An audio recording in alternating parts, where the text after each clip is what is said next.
Hello everyone, this is Brian Yeager, the Superintendent of the Monticello Community School District.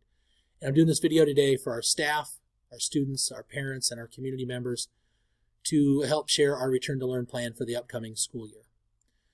So over the last several months, we have been working at trying to hit a moving target, trying to develop this plan. And things continuously change out there, and we are at a point where we are ready to share this plan with our staff and our community, and be understanding that if the world continues to change, we may have to tweak our plan a little bit before we get to August the 24th as well.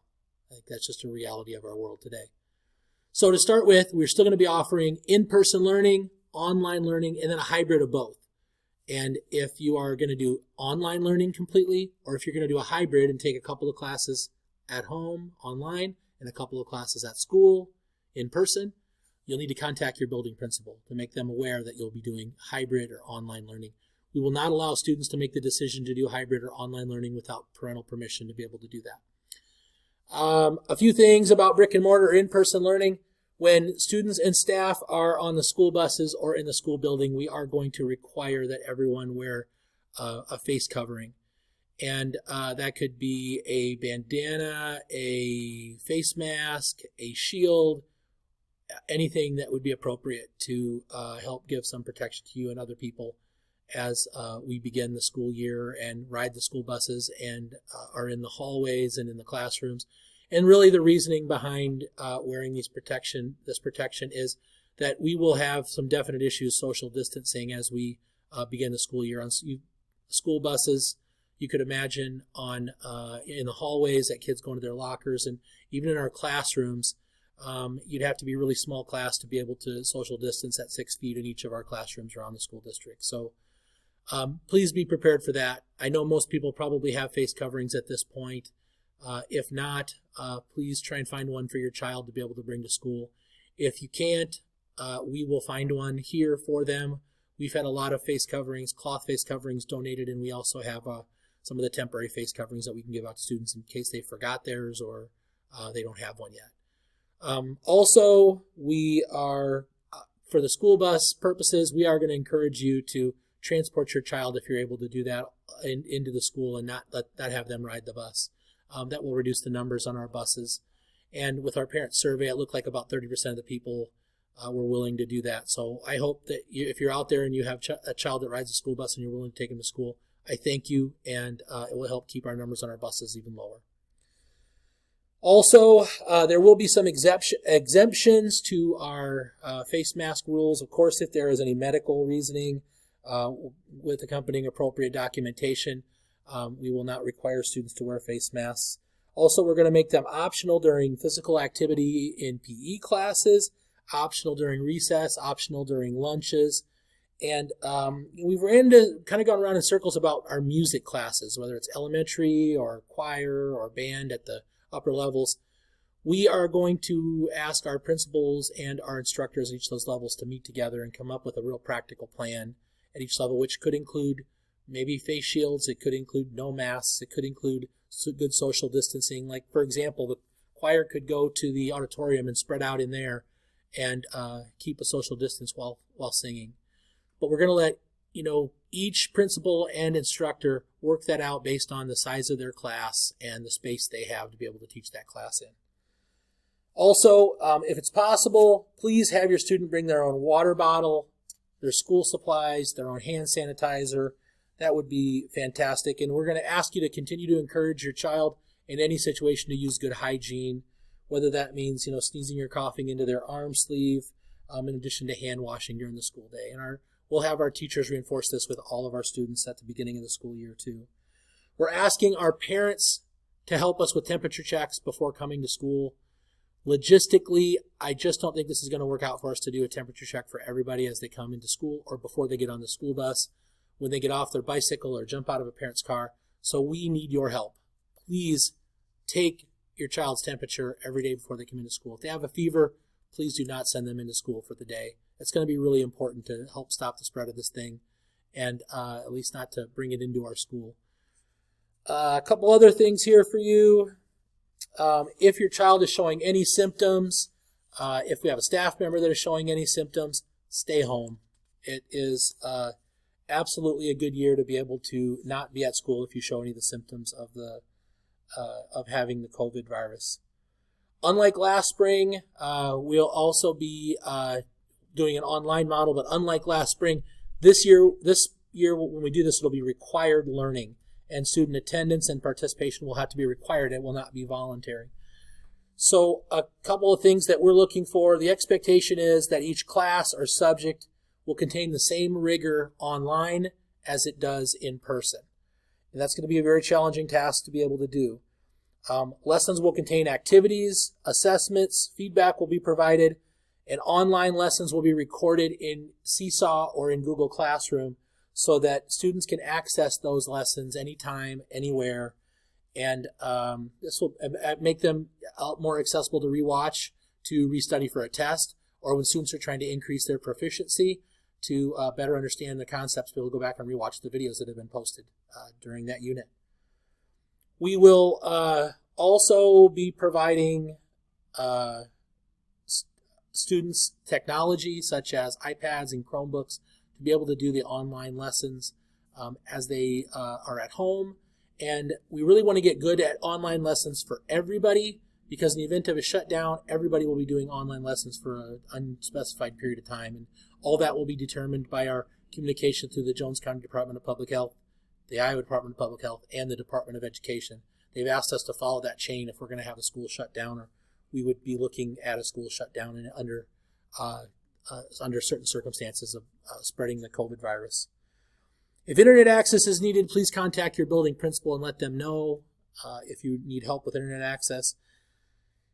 If student is absent, they can always participate in the online learning and be able to make up the content that they've missed.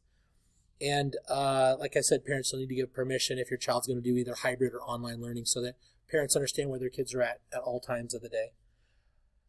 Hybrid learning, I talked a little bit about that, so I'm going to kind of move on to some other relevant information here. Number one, registration will be online only, August the 3rd through August the 7th.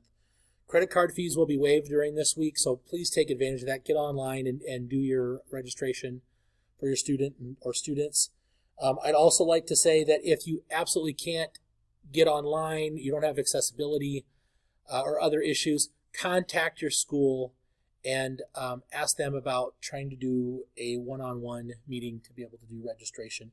We'd like to have registration, an appointment. If you could make an appointment and have registration done by August the 7th, that would be ideal so that we know how many kids we're going to have in our classrooms. We can be preparing for that before August 24th. At the beginning of the year, the night before school starts, we've traditionally had an open house where parents walk through, meet the teachers, and call it Meet the Teacher Night, Open House Night. We will not be doing that this year. That will be something we'll have to take back up again next school year if we're able to do it at that point. But we are not going to put a bunch of people in the building together to start the school year off that way again. The school year still begins August the 24th. The first week of school, August 24th through August 28th, we will be going from 8 until noon in person, and then students will be released in the afternoon to do online learning in the afternoon. That's every student. What we really want our students to do is to get really good at doing the online learning stuff early in the year in case there is a school closure.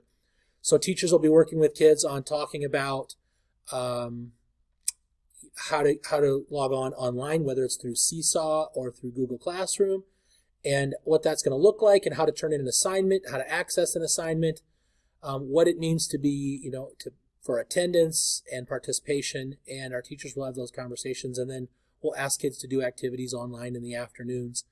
And then we will continue to practice that week until we know we have every student ready to go by the end of the week.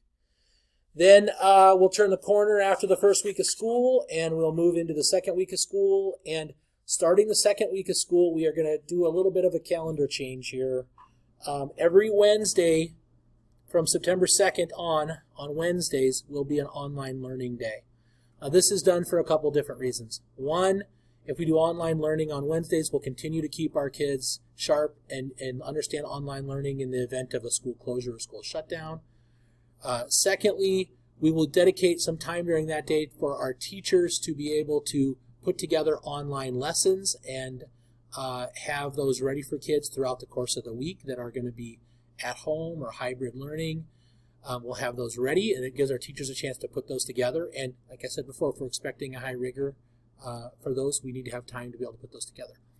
And also, probably as equally as important, we're going to have cleaning crews go through the schools, each of the school buildings, and just clean like the best that we can, hit everything we can on Wednesdays to keep our buildings sanitized, whether it's the restrooms or the drinking fountains or bottle fillers, or if it will be, the common areas like tables and desks and things like that. We're going to go through and clean the buildings really well each Wednesday. Custodians will also be working each weeknight to be able to work extra hours to be able to clean their buildings the best that they can. A couple of other things, by also creating a Wednesday schedule for online learning for every student, we really do reduce exposure for students and staff by 20%. Staff will still be expected to come into school on Wednesdays and teach from their classroom. I understand that people will have or may have issues with childcare. You're welcome to use Panther Academy, which will be available all day Wednesday. And, the other thing that we tried to do during the course of a normal school year, we have several Fridays and Mondays that we've used for collaboration days, professional development days, and we have 1 hour early dismissals throughout the course of the year. If I take and combine all those hours, it's about 20 and a half days.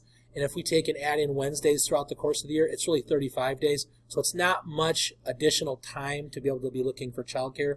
So whatever normal childcare system you use, if it's grandparents or cousins or aunts and uncles or whoever, watches your children on those days that we've already had scheduled off on our calendar, you can use those same resources. And a lot of you use Panther Academy. And so those of you who use Panther Academy, you're sure welcome to bring your kids back and we'll use Panther Academy again. Students participating in all three learning models, whether you're online, in person, hybrid, you are eligible to participate in athletics in 7th through 12th grade. But you'll have to continue to keep your eligibility by having good grades, and so that's going to be important that you keep your grades up to be able to continue your eligibility. Entry to buildings is going to be restricted to students and staff. If you're a parent and you have anything to drop off, or a volunteer, or anybody else would come to school for any reason, you are only going to be able to make it to the office. If you have to drop off shoes, pick up your child, all that can be done in the office area. We will not be allowing people from the outside to come in and go into classrooms as guest speakers and volunteers and so forth during the course of the 2021 school year. One other important thing is that our field trips, our school activities such as Shadow Student Day, Grandparents' Day, Veterans Day activities, all those are going to be postponed until further notice. We'd love to see them all come back next school year, but we just don't see that in the cards for this school year. Each day we will provide additional cleaning, and we ask again if at any time your child feels sick with any symptoms that are related to the COVID-19 virus, stay home. Or if you're a staff member, same thing, stay home. We are going to push back the implementation of our 5-year strategic operating plan until the start of next school year. We're going to dedicate all of our time and energy and professional development to getting better at online learning for our teachers, and we're going to spend our time learning that and getting better at the online environment and downloading videos and presenting, instruction and how we can do assessments. So we'll be working on that in the course of this year, and that will become our priority. We'll also be providing health training to our staff. That's going to be very important as we progress throughout the year. We will also be looking at student data continuously throughout the year through MAP testing, through our FAST testing, and students in grades K-8, we're going to watch really closely math and reading scores. And those students over the course of the year that still show they're not up to grade level by the end of the year, we are going to give them the opportunity to attend summer school next year to try and get caught back up to grade level. And if after next school year, we will do the same thing for the following summer if we still have students that are behind. We'll have principals that will be sending you a letter over the next week or so, and they'll be explaining some campus-specific plans or routines that will be coming out. And we will also do our best to maintain confidentiality under any situation, and we will continuously look at guidance that comes out from all the local health agencies. And the last announcement that I have with this is that our school board will continue to review this plan monthly, and we'll make changes as needed depending on what current data we have out there in the world. So that's it. I'm going to end there. If you have any questions, please feel free to give me a phone call, shoot me a text, or an email. Thank you.